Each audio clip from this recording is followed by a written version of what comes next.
We need to learn how to recognize and make real friends, the kind of friends God intended for us to have.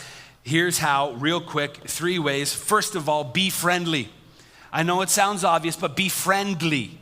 You can't be a friend unless you're friendly, and I will say that most people in society today have forgotten how to be friendly. I don't know why, but they've forgotten how to be friendly. Be pleasant. Have a smile on your face when you walk past somebody on the Bowmanville Trail. Smile and say hello, good morning, nice to see you, have a good day. Be kind. Let somebody go in front of you at Metro. Let somebody have something better than you or get the last one of something. Just be kind. Do random acts of kindness for somebody. I've heard of some people just, in the drive-thru, paying for the person behind them. You don't even know what they got. Maybe they ordered coffee for the whole job site, but you get up and you say, I'll pay for whatever they have. Just random acts of kindness. Be friendly, be warm. Nobody wants to be friends with someone who ain't friendly. So you first got to be friendly. If you're going to make friends, you got to be friendly. Then you have to be fun. Nobody wants to be friends with someone who's boring or who's down all the time. Listen, we get down. We do. And we need friends who are there for us when we're down. But if you don't have friends and you're always down and you're always negative and you're always seeing the worst in things, people are like, yeah, you know what? I don't have time for that in my life. And so you have to be fun, be enjoyable, be amusing, tell a few jokes, be lighthearted, laugh, find things funny, be cheerful. I know this can be hard for some of us. Our natural tendency is not towards this.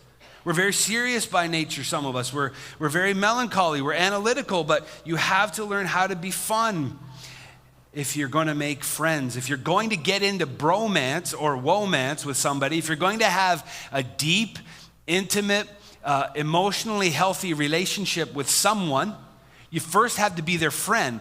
And so in order to be a friend, you have to be friendly, you have to be fun, and finally you have to be flexible. You have to be flexible. Learn to bend to the needs and wants of other people. Listen, nobody wants to be friends with you if it's got to be your way or the highway. Right? Nobody wants to be friends with you if it's always got to be what you want to do, when you want to do it, where you want to do it. Nobody's going to want to be friends with you very long if you can't have a disagreement about something politically or socially or whatever. Learn to be flexible. Learn to hear what other people are saying, even if it's opposite to what you think and opposite to what you say. Learn to be flexible. Learn to enter into somebody else's space, to take up something they like doing. Maybe you don't like fishing, but that person you want to be friends with does. Jump in the boat with them and go fishing. Let them untangle your line, right? Be spontaneous. Spontaneity is lost in this culture today. Everybody's got to have a play date plan, and we got 3 weeks out, we got to book coffee, and then there's always cancellation of plans, right? Learn to be spontaneous and learn to be resilient. And what do I mean by that? Listen, when you're forming new friendships with people, you're going to find out something about them that you don't quite like. Maybe they don't think a certain way about a certain someone like you do. Or maybe they think about an issue a certain way and you think about it the exact opposite. And so there's always opportunity for offense.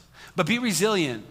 Offense is your choice, right? And we talked about Paul and Barnabas. They had a sharp disagreement, and in their offense, they went their separate ways for a while. But then they came back to each other and reconciled. Offense isn't the problem, it's staying offended, right? And so be resilient. You know what? If you're offended, if you're angry, if somebody frustrates you, that's okay.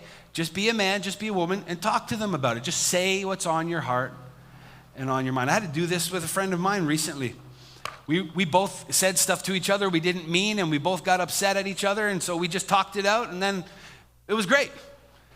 And that's what being resilient means. So if you're going to get into bromance or womance, which is emotionally healthy relationships with the same gender that are affectionate and intimate, and of course non-sexual, then you first have to be a friend, and to be friendly, you have to be a friend. In order to be a friend, you have to be friendly, you have to be fun, you have to be flexible.